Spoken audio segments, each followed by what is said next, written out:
Welcome to The Explainer. Today, we're going to get into the hidden architecture of a crime, the two essential elements that separate a tragic accident from a punishable offense. I mean, think about it. What really is the difference? The answer isn't always as simple as it seems. It actually hinges on a legal principle that's been around for centuries, one that tries to understand what's really going on inside a person's head. And this right here, this single Latin phrase, is pretty much the golden rule of criminal justice. It tells us that a physical act alone isn't enough to make someone guilty. Their mind has to be guilty too. And that's exactly what we're going to unpack today.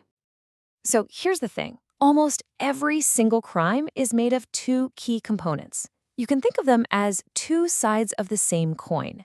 And if you don't have both, well, in the eyes of the law, you just don't have a crime. Let's break it down like this. The Actus Reus is what you did, the wrongful act, the part everyone can see.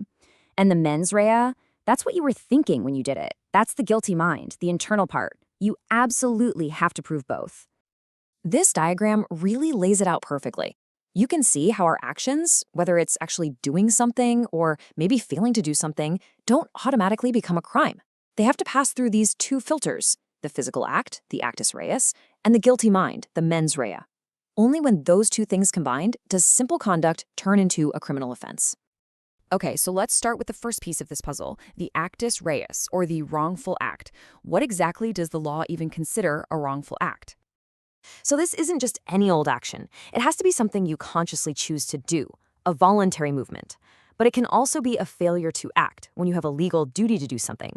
That's called an omission. Think of a lifeguard who just watches someone drown. That failure to act can be the actus reus. So, you see, you can commit a crime by taking a direct action, like in that first example. Or you can commit one by not doing something you're legally supposed to do, like the caretaker in the second example. In both of these cases, the actus reus requirement is met.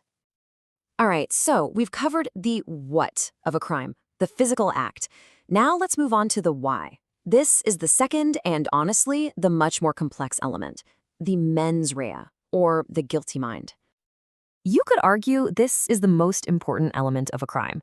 This is where the law really tries to get inside the offender's head at the moment the act happened.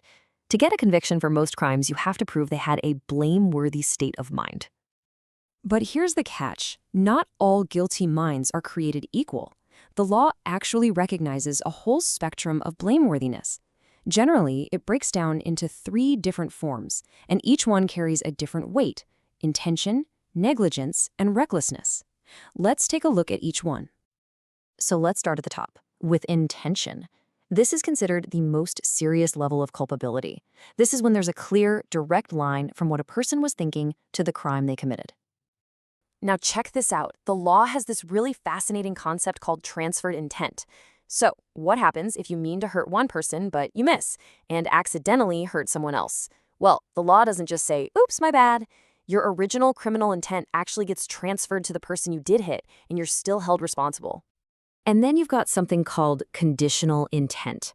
This is where someone might plan to do something wrong, but only if a specific thing happens first. If that condition never materializes, like in this example, X never shows up, then the person can't be held liable for that crime because the intent was never really finalized. Okay, now we need to talk about 2 words that get thrown around and confused all the time, but in the eyes of the law, they are critically different: being reckless and being negligent. Let's start with negligence. This is all about what you should have known. It's when you fail to see a risk that, honestly, any reasonable person would have noticed. You know, like a driver who doesn't check their blind spot. They didn't mean to cause an accident, but their failure to see an obvious danger makes them negligent. Recklessness, though, that's a whole other ballgame. This isn't about failing to see a risk. It's about being fully aware of that risk and deciding to do it anyway. Think of someone who knows their brakes are bad, but decides to speed down a crowded street. They know the risk, they just consciously ignore it. That is recklessness. So if you boil it all down, the crucial difference is just one word: awareness. With negligence, the person didn't see the danger. With recklessness, the person saw the danger, understood the consequences, and just plowed ahead anyway. So we've broken down all these legal terms. But let's take a step back. why does any of this matter? Why is this distinction between the physical act and the mental state so incredibly fundamental to our entire justice system? It all comes back to this one simple but incredibly powerful equation. This is the bedrock of criminal liability. For justice to be served, the state has to prove not just that you did something wrong, but that you had a blameworthy state of mind when you did it. And this is just so important. This is the legal firewall that separates a deliberate act of harm from a tragic accident. It's how our justice system tries to be fair, making sure punishment is for those who are truly to blame, not just for someone who happened to be in the wrong place at the wrong time. And that leaves us with the central, massive challenge for courts and juries everywhere. I mean, proving a physical act is one thing, but proving a state of mind, that's something else entirely. It's a question that makes the law not just a set of rules, but a profoundly human and endlessly fascinating puzzle.